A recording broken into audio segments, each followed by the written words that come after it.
Hey, good morning. It's AJ and John from Brooklyn FI. You guys know us already. We're just here to hop in with a quick market update. You may have been reading some scary headlines, maybe talking to some friends and family members about the stock market, and it's not doing very well this year so far. We're here to offer some perspective to kind of zoom out a little bit. We may be heading into a recession. We don't know. We're in a period of inflation like we haven't seen for the past 4 decades. It's scary, right? But we got to keep our heads cool and think big picture. So, John, you've got some numbers and some slides to kind of put us at ease. So I will hand it over to you. Absolutely. Thank you, AJ. I think it has been a bumpy time. It's been a particularly bumpy time if you're in the tech space or if your company's gone public recently in the last couple of years. And so I think I want to bring up the slide that many of you have seen already, which is how to think about your equity. First of all, a lot of things seem obvious in hindsight, especially right now, especially if you could have sold your stock at $25 a share last year and it's $7 a share right now. But we don't get caught up in I could have, would have, should have. Okay, we need to focus on our trading plan. We also can't get caught up in kind of the notion of what's going on at your company and why you think it's going to go up. AJ and I work at Brooklyn FI. We think Brooklyn FI is wonderful, but that doesn't necessarily mean that we put all our eggs in the Brooklyn FI basket either. Speak for yourself, John. Speak for The media provides a narrative after the fact, and there's a lot of scary headlines out there.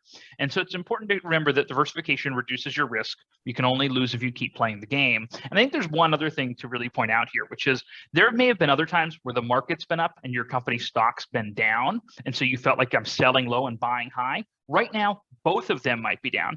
So I'm selling a riskier asset to buy a more diversified asset. And that's never a bad thing to do. Yep. So that's really important to stick to your trading plan.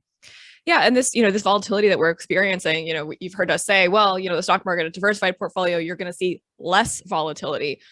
If you have a diversified portfolio, you're still seeing volatility right now. Like we cannot ignore that fact. It is a scary time. We saw a similar dip like this in March of 2020 at the beginning of the pandemic. We will continue to see dips like this throughout your entire investing lifetime. It's just really important to keep our head cool and not adjust our strategy based on these very short-term, let's not discount how scary they are. And yeah, exactly. We can't control what's going on right now, right? There's global pandemic. We're seeing this volatility in the stock market. What you have control over is your life and making sure that you stick to that diversified portfolio, keep your expenses low. A lot of you could experience a job change in the next couple of years. We could see some downsizing at companies. Your portfolio, your financial plan is going to help you survive that. You have the tools, you have your partners here at Brooklyn FI to help you get through, these, not gonna lie, tough economic times right now. Absolutely. Absolutely. And I think there's a ton of scary headlines out there. There's a ton of bad ideas on Reddit. There's probably some bad ideas in your company Slack channel. And there's some bad ideas in our company Slack channel. I'm just kidding. We have great ideas in our company Slack channel. Some bad gifts too. Anyway, not calling you out, AJ. But yes, we need to focus on the things that we can control. And I just want to give a little bit more perspective on kind of the market and how this goes over the long term. And so this goes back to 1980. And, right now, S&P is down about 17% year to date. This chart's from yesterday.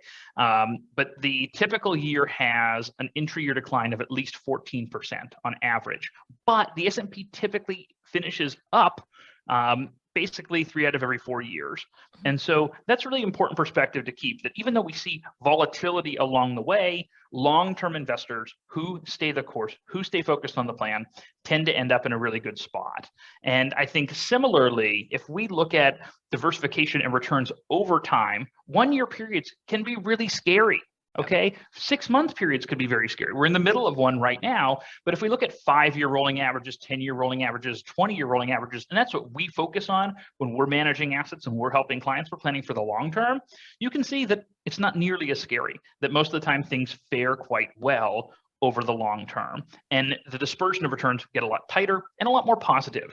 And so we're going to drop in some of our most recent blog content in the note as well that you can check out about how we need to stay the plan and what we need to lean on to kind of climb down this mountain of sorts of volatility. But your team is here to get through it with you, and feel free to reach out if you have any questions. Thanks so much, John. And now is a scary time. If you can get over that hump of feeling this anxiety and this anxiousness about the market, it's actually a great time to invest. So if you've been nervous about investing, you've been thinking about buying a house, decided that's maybe not right for you, and you have cash sitting on the sidelines, now is a great time to actually get into the market if you're able to stomach this kind of like bumpy ride that we're experiencing right now. So thanks for watching. Stay strong. We'll get through this together, and hopefully we'll see y'all soon. See ya.